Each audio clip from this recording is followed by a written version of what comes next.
এটা হলো জালসার মাহফিল। এটা আমাদের পঞ্চরস গানেরও মাহফিল নয়, এটা সিনেমা সার্কাসেরও মাহফিল নয়, এটা হলো জালসার মাহফিল। এটা হলো রিয়াজুল জান্নাত। জোরে সোরে বললেন একবার আলহামদুলিল্লাহ। আল্লাহর নবী বললেন, এ সাহাবারা, তোমরা রিয়াজুল জান্নাত দেখতে চাও? সাহাবারা বললেন, হুজুর আমরা রিয়াজুল জান্নাত দেখতে চাই। মসজিদে নববীর সামনে আল্লাহর নবী বসে আছেন, অনেকগুলো সাহাবা আল্লাহর নবীকে ঘিরে বসে আছেন।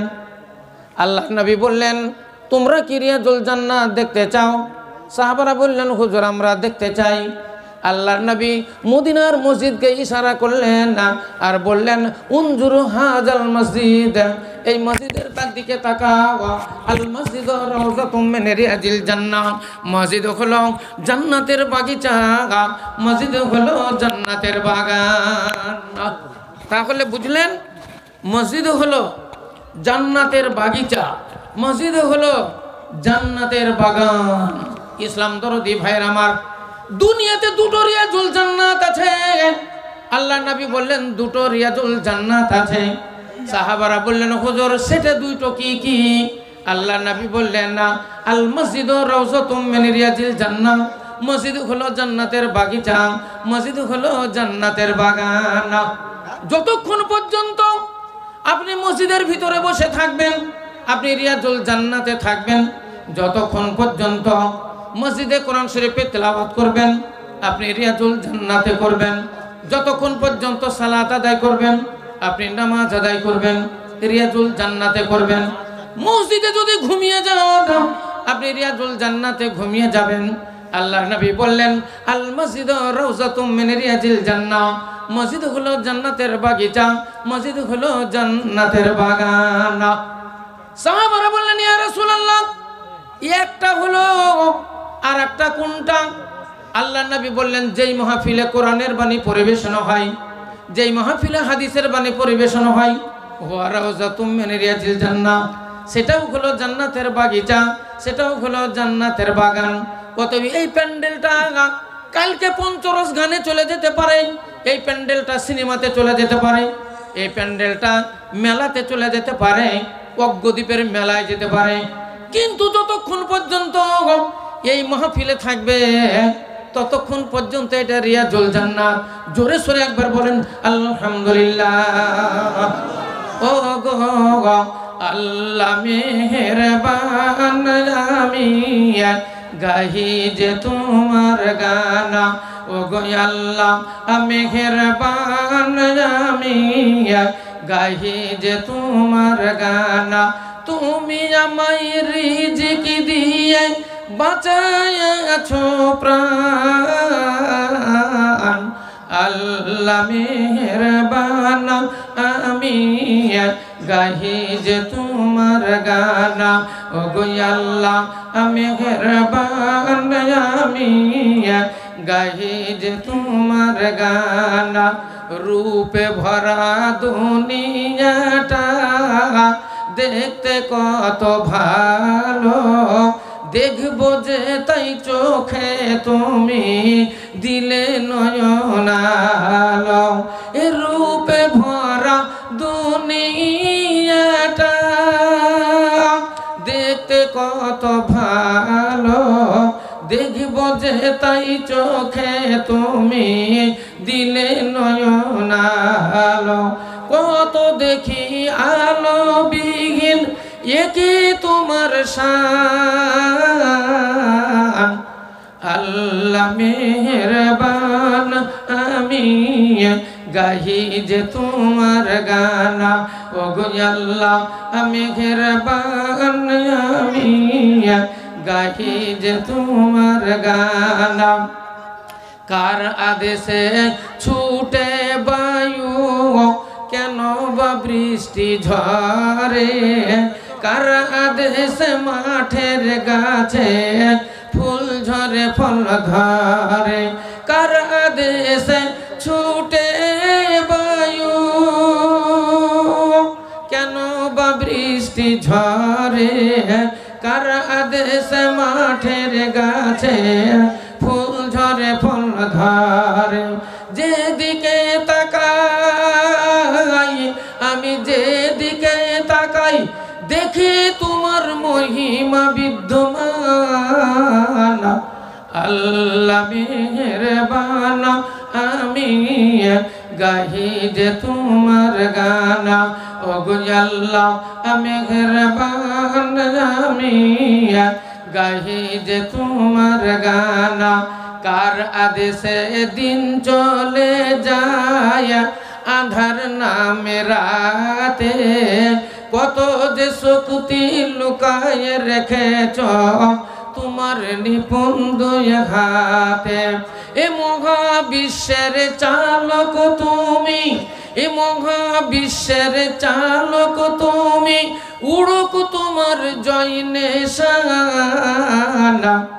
আল্লাহ মেহেরবান, আমি গাহি যে তোমার গানা। ওগো আল্লাহ মেহেরবান, আমি গাহি যে তোমার গানা। নারে তাকবীর। ভাইয়েরা আমার, তাহলে আপনাকে আজকে শোনাবো। আমাকে কমিটির লোক বলেছে আল্লাহ নবীর জীবন কাহিনীটা শোনাবেন, তার সঙ্গে সঙ্গে আল্লাহ নবীর মেরাজ। কোরআন শরীফে আল্লাহ বলেন, হুয়াল্লাযী বা'আসা ফিল উম্মিয়িনা রাসূলাম মিনহুম ইয়াতলু আলাইহিম আয়াতিহি ওয়া ইউযাক্কিহিম ওয়া ইউআল্লিমুহুমুল কিতাবা ওয়াল হিকমা ওয়া ইন কানু মিন ক্বাবলু লাফি দালালিম মুবিন। আল্লাহ রাব্বুল আলামিন বলেন, তোমাদেরই মধ্যে হইতে তোমাদেরই জন্য একজন উম্মি নবীর আবির্ভাব করিলাম, যেই নবী তোমাদের কোরআনের শিক্ষা দিবে, যেই নবী তোমাদের হেদায়েতের আলো দান করবে, যেই নবী তোমাদের অপবিত্র আত্মাকে পবিত্র করবে, এই ধরনের একজন নবী তোমাদের নিকট হইতে আমি পাঠালাম, তোমাদেরই মধ্য হইতে। কিন্তু নবীটাকে আমি বানালাম উম্মি নবী। আরবি ভাষাতে উম্মি মানে আনপাড়, আরবিতে উম্মি মানে আনপাড়, যে লেখাপড়া জানে না, স্কুল কলেজে পড়ে না, তাকে উম্মি বলা হয়। তো আল্লাহ রাব্বুল আলামিন আল্লাহ নবীকে পাঠালেন এবং অহংকারের সঙ্গে আল্লাহ বললেন, আমি উম্মি নবী পাঠালাম। তাহলে অজ্ঞ নবী, আনপাড় নবী, এটা আবার কেমন করে অহংকার হয়? এটা আবার কেমন করে গৌরব হয়? নিশ্চয় গৌরব হয়। একটা লোক যদি এমএ পাস করে, একটা লোক যদি বিএ পাস করে, বিএ পাস করে এমএ পাস করে অনার্গল যদি ইংরেজি বলে, তাহলে অত ধন্যবাদ নয়। কিন্তু একটা ছেলে যদি কোনোদিন স্কুল কলেজে না যায়, সে যদি অনার্গল ইংরেজিতে বক্তব্য দেয়, অনার্গল ইংরেজি বলে, তাহলে নিশ্চয় এটা ধন্যবাদ। যে ও কোনোদিন পড়েনি কিন্তু ইংলিশে সে লেকচার দিচ্ছে, যে আরবি কোনোদিন পড়েনি, আরবি ভাষাতে যদি লেকচার দেয়, যে কোনোদিন সংস্কৃত পড়েনি সংস্কৃত ভাষাতে যদি লেকচার দেয়, বলেন যদি হিন্দিতে লেকচার দেয়, অথচ কোনোদিন স্কুল কলেজে পড়েনি, তো এটাই হলো ধন্যবাদ। সেই জন্য আল্লাহর নবীকে বলা হলো, আমি উম্মি নবী তোমাদের নিকটে আবির্ভাব করিলাম। আবু হুরায়রা রাদিয়াল্লাহু তাআলা আনহু আল্লাহর নবীর দরবারে সব সময়তে থাকতেন। যারা হাদিস বর্ণনা করে তাদেরকে রাবি বলা হয়, আর যত রাবি তার মধ্যে সবচাইতে মূল্যবান রাবি, সেকা রাবি, ভরসাকারী রাবি আবু হুরায়রা রাদিয়াল্লাহু তাআলা আনহু। তাই তিনি বর্ণনা দেন, আল্লাহ নবী আনপড় ছিলেন না, আল্লাহ নবী উম্মি ছিলেন।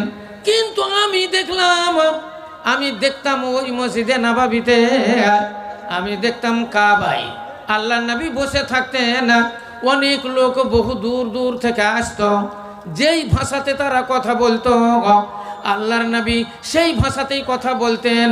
জোরে সোরে বলেন একবার সুবহানাল্লাহ। এটাই হলো ধন্যবাদ, যে কোনোদিন স্কুল কলেজে পড়েননি কিন্তু সে ইংলিশে লেকচার দিচ্ছে। ওই রকম সালমান ফারসি রাদিয়াল্লাহু তাআলা আনহু তিনি বর্ণনা দেন, আল্লাহর নবী কোনোদিন স্কুলে পড়েননি, কোনো কলেজে পড়েননি, কিন্তু যত আজমিরা আসতো, বিদেশি লোক যত আসতো আল্লাহর নবীর দরবারে, যেই ভাষাতে তারা কথা বলতো আল্লাহর নবী সেই ভাষাতেই কথা বলতেন। জোরে সোরে আরেকবার বলেন সুবহানাল্লাহ। এটাই হলো অহংকার। আর একটা জিনিস আছে, সেটা হলো কোরআন শরীফে 3টা ফাসাল আছে। কোরআন শরীফে 3টা ফাসাল আছে।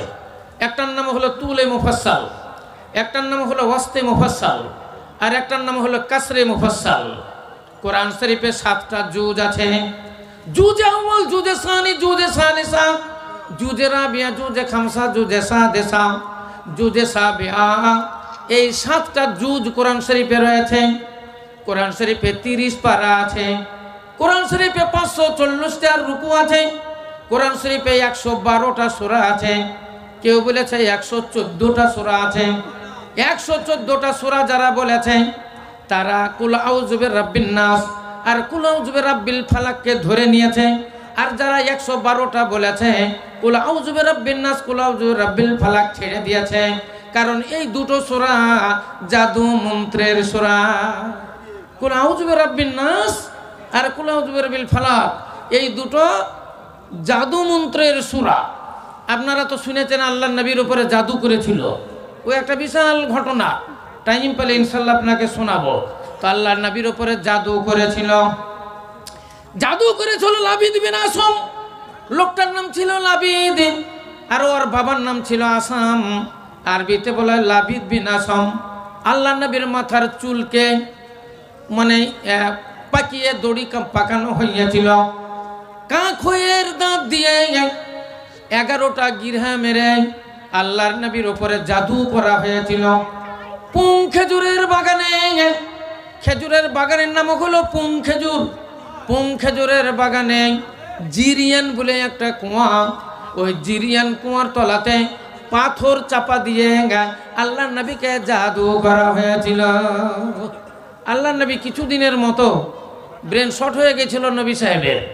আল্লাহর নবী পাগলের মতো ঘুরতেন, রাস্তা রাস্তা পাগলের মতো ঘুরতেন। ওই জঙ্গলে জঙ্গলে চলে যেতেন, এদিকে সেদিকে চলে যেতেন। মাথার চুলগুলো উস্কো খুস্কো থাকতো। আল্লাহর নবী গোসলও করতেন না, এমনি পাগলের মতো ঘুরতেন। এই কয়েকদিন যখন গুজরা গেল, আল্লাহর নবী মসজিদে কাবার সাহানে তিনি পড়ে আছেন। মাথার চুলগুলো উস্কো খুস্কো, গায়ে জামা নাই, ধুলোবালি লেগে আছে। আল্লাহর নবী কাবা ঘরের সাহানে পড়ে আছেন, উবুড় হয়ে পড়ে আছেন। হাত্তা নাজালা জিব্রাইল, জিব্রাইল নাজেল হইল, সঙ্গে অনেকগুলো ফেরেশতা। তারা বলছে এ জিব্রাইল মান হুয়া, ওটা কে? ওই যে উবুড় হয়ে পড়ে আছে, মাথার চুলগুলো উস্কো খুস্কো, আর তার গায়ে জামা নাই, ধুলোবালি লেগে আছে, মনে হচ্ছে কয়দিন থেকে খায়নি। পাগলের ভেসে উবুড় হয়ে পড়ে আছে মান হুয়া, ওটা কে?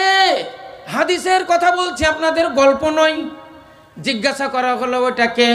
জিব্রাইল বলল হুয়া মুহাম্মাদুর রাসূলুল্লাহ। ভক্তি সহকারে বলেন সাল্লাল্লাহু আলাইহি ওয়াসাল্লাম। তারা ওই ফেরেশতারা বলল এটাই কি হযরত মুহাম্মদ?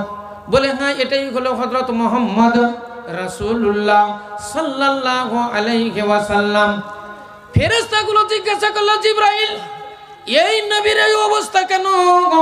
তিনি তো আখেরি জামানার নবী, তিনি ইহকালীন নবী, তিনি পরকালীন নবী, তিনি জিনেদের নবী, তিনি ইনসানের নবী, তিনি আসমানের নবী, তিনি জমিনের নবী, তিনি চন্দ্রের নবী, তিনি সূর্যের নবী, তিনি আকাশ বাতাসের নবী, 18,000 মাখলুকাতের নবী। এই নবীর এই অবস্থা কেন? জিব্রাইল বললেন তোমরা জানো না, তোমরা জানো না এই নবীর উপরে জাদু করা হইয়াছে। জোরে সুরে বলেন একবার সুবহানাল্লাহ। হাদিসে লেখা আছে কয়েকটা গুনাহ আল্লাহ মাফ করেন না, কয়েকটা গুনাহ আল্লাহ মাফ করেন না। তার মধ্যে 1 নম্বর হলো শিরকু বিল্লাহ, আল্লাহর সঙ্গে শিরিক করা, আল্লাহর সঙ্গে অংশী স্থাপন করা, অর্থাৎ আল্লাহর জায়গাতে অন্য কাউকে বসিয়ে দেওয়া। আল্লাহর ইবাদত বন্দেগীর জায়গাতে অন্যের ইবাদত বন্দেগী করা, আল্লাহর যে ক্ষমতা এই ক্ষমতার অন্য কারোর ক্ষমতার সমতুল্য করা, আল্লাহর যে ইলম এই ইলমের সঙ্গে অন্যের ইলমের তুলনা করা, এগুলাকে বলা হয় শিরিক। যেমন আমরা করি সেজদা, আল্লাহকে ছাড়া সেজদা করা যায় না, হারাম। তো এই সেজদা যদি আল্লাহ ছাড়া কাউকে করে, এ হলো সেজদা। আল্লাহর কাছে চাইতে হয়, আল্লাহ ছাড়া অন্যের কাছে যদি কিছু চাওয়া যায়, এ হলো শিরিক। তো এগুলাকে শিরিক বলা হয়। আল্লাহ বললেন এই গুনাহ মাফ হয় না। আর সিহির, জাদু, জাদু মন্ত্র যারা করে, জাদু মন্ত্র যারা করে তাদেরকে আল্লাহ ক্ষমা করেন না। ও আকলুল মালাল ইয়াতিম, আর যারা ইয়েতিমের মাল ভক্ষণ করে আল্লাহ তাদেরকে ক্ষমা করেন না। আর কাতলুন নাফস আল্লাতী হারামাল্লাহ, আর কোনো মানুষকে যদি কেউ খুন করে আল্লাহ তাকে ক্ষমা করেন না। তো এই শিরকের গুনাহ আল্লাহ ক্ষমা করেন না, জাদুঘরকে আল্লাহ ক্ষমা করেন না। আল্লাহ নবীর উপরে জাদু করলো, জিজ্ঞাসা করলো ফেরেশতারা, এ জিবরাইল এই নবীর উপরে জাদু করলো কে? জিবরাইল বললেন লাবিদ বিন আসম। বলে কি দিয়ে জাদু করলো? না তো নবীর মাথার চুল আর আঁচড়ানো কাঁখয়ের দাঁত। বলে কি করে জাদু করলো? বলে চুলে 11টি গিরে মারলো। বলে ওই গিরে কোথায় রয়েছে? বলে খেজুরের বাগানে জিরিয়ান কুয়ার তলাতে পাথর চাপা দিয়ে রাখা হইয়াছে। ফেরেশতারা বলল ও জিবরাইল, এই লোকটি কি ভালো হবে না? এই লোকটি এরকমই কি থেকে যাবে? জিবরাইল বললেন না, লোকটি ভালো হয়ে যাবে, নবী ভালো হয়ে যাবে। খেজুরের বাগানে যেতে হবে। খেজুরের বাগানে গিয়ে ওই জিরিয়ান কুয়াতে নামতে হবে, পাথরটাকে উল্টে দিতে হবে, ওইখান থেকে ওই বেড়িটা বেরিয়ে আসবে। ওই বেড়িটাতে 11টি গিরে মারা আছে, 2টো সূরা পড়তে হবে আর একটা করে আয়াত পড়ে ফুঁক দিতে হবে, গিরে খুলে যাবে। যখন সমস্ত গিটগুলো খুলে যাবে নবী সুস্থ হইয়া যাবে না। সেই 2টো সূরা কুল আউযু বিরাব্বিন নাস আর কুল আউযু বিরাব্বিল ফালাক, এই 11টি গিরে 11টি আয়াত পড়ে ফুঁক দিলে খুলে যাবে, নবী সুস্থ হইয়া যাবে। ফাগাইবুন, তারা গায়েব হয়ে গেল, তারা অনদিশ হয়ে গেল। নবী আমার বেদার হলেন, চেতন হলেন, উঠে বসলেন। হাদিসের ভিতরে লেখা আছে মানুষ যখন ঘুমিয়ে যায় তখন তার অন্তরও ঘুমিয়ে যায়, তার চোখও ঘুমিয়ে যায়। জোরে সোরে বলেন সুবহানাল্লাহ। মানুষ যখন ঘুমায় তখন ওর সব ঘুমিয়ে যায়। হাদিসে লেখা আছে আন-নাওম নিসফুল মওত, মানুষ যখন ঘুমিয়ে যায় তখন ও অর্ধেক মরে যায়। আমরা মরে যাই, আর মরে যাই বলি পাশে থেকে টর্চ লাইট চুরি হয়ে যায়, রেডিও চুরি হয়, মোবাইল চুরি হয়, বাড়ি থেকে ধান চুরি হয়, মেয়েদের গলা থেকে গয়না হার চুরি হয়। ইসলাম দরদি ভাইরা আমার, কিন্তু আল্লাহর নবী বলেন 1,24,000 পয়গম্বর পৃথিবীর মধ্যে এসেছেন, তারা যখন ঘুমিয়ে যায় আইনা নে তানা মানে ওয়াল কালবু ইয়াকজানা, নবীদের চোখ দুটো ঘুমায় কিন্তু অন্তর জাগ্রত থাকে।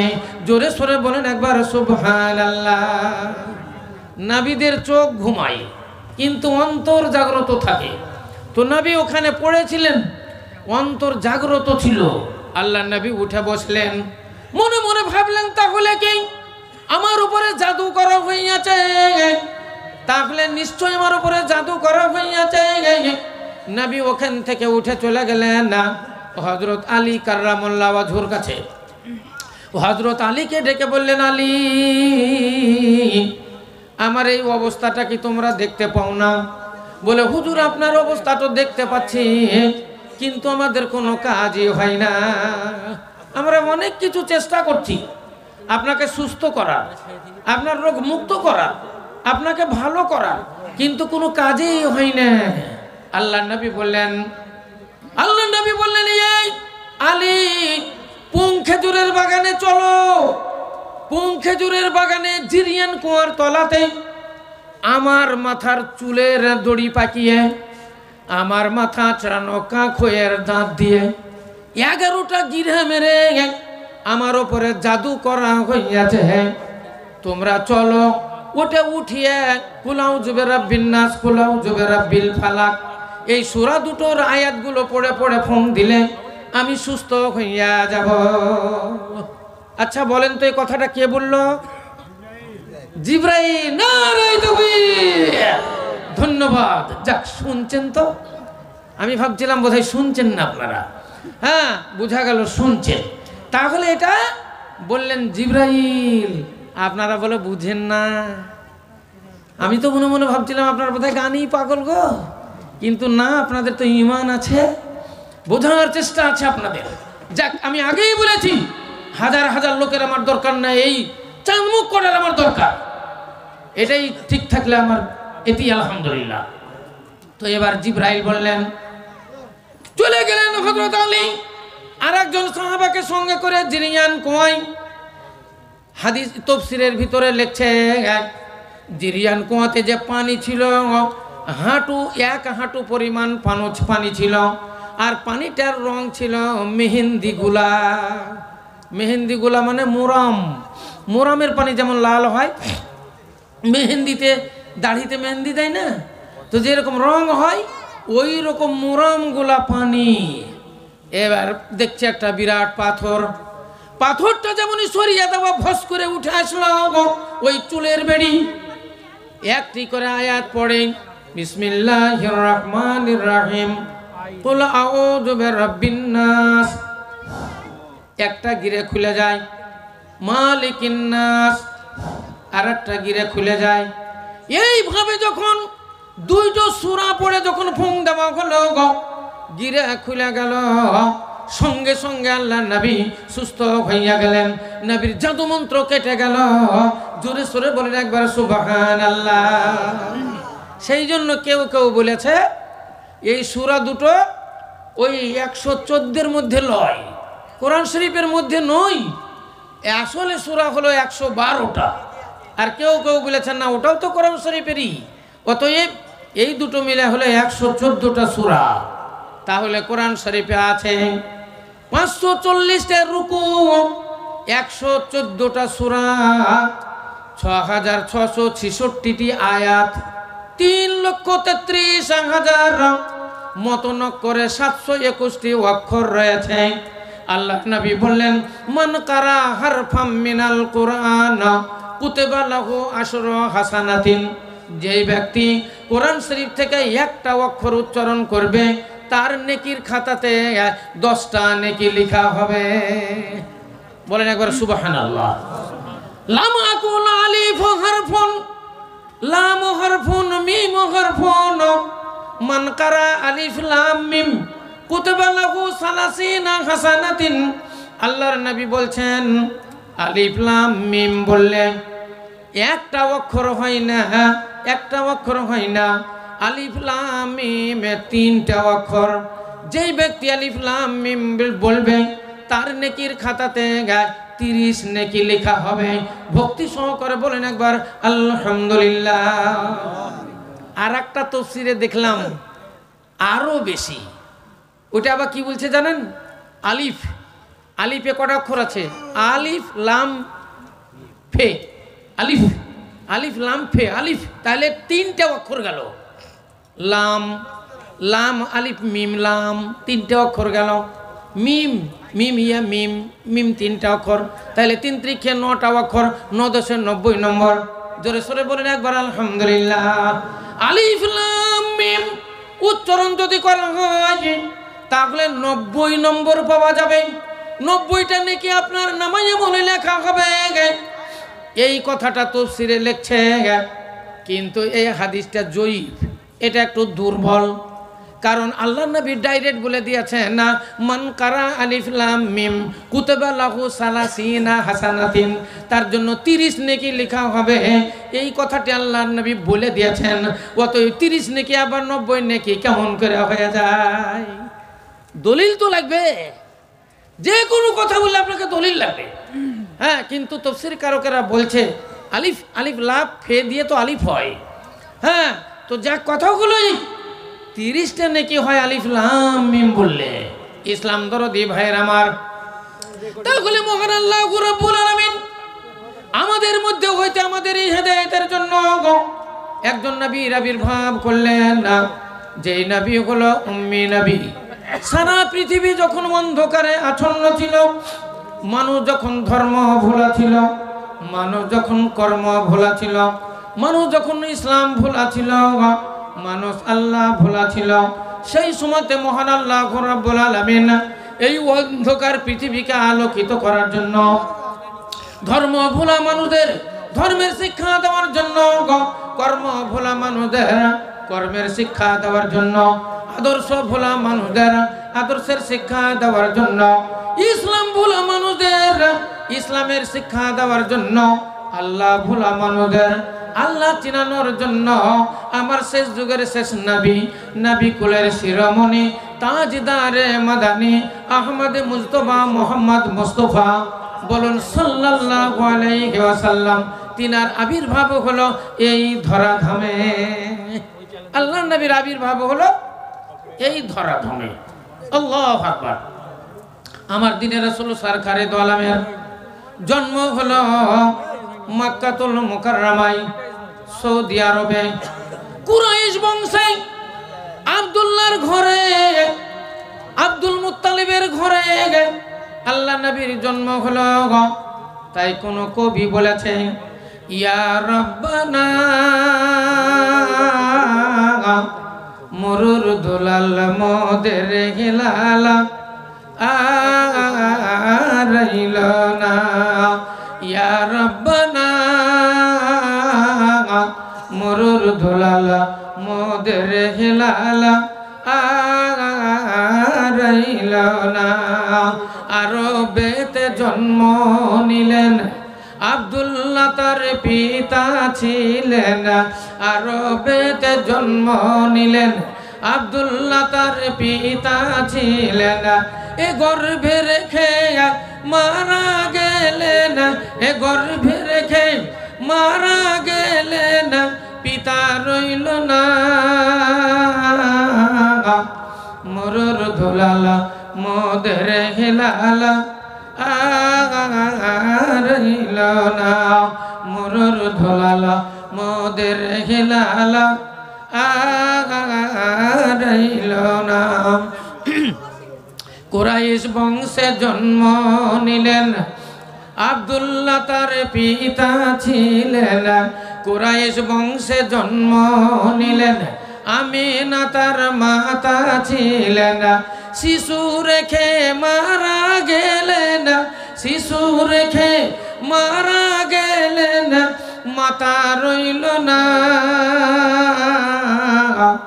মরুর দুলালা মোদের হেলালা আরাইল না। ইসলাম দরদি ভাইয়ের মার, তাহলে আল্লাহর নবী কুরাইশ বংশে জন্ম নিলেন মক্কাতুল মুকাররমায়, আব্দুল মুত্তালিবের ঘরে, মা আমিনার গর্ভে। বেশ কিছুদিন গুজরে গেল। আল্লাহর নবী সর্বপ্রথম তিনার মা আমিনার দুধ পান করলেন। তারপরে বিবি আমিনার একটা লন্ডি ছিল, যার নাম ছিল উম্মে সুলাইম।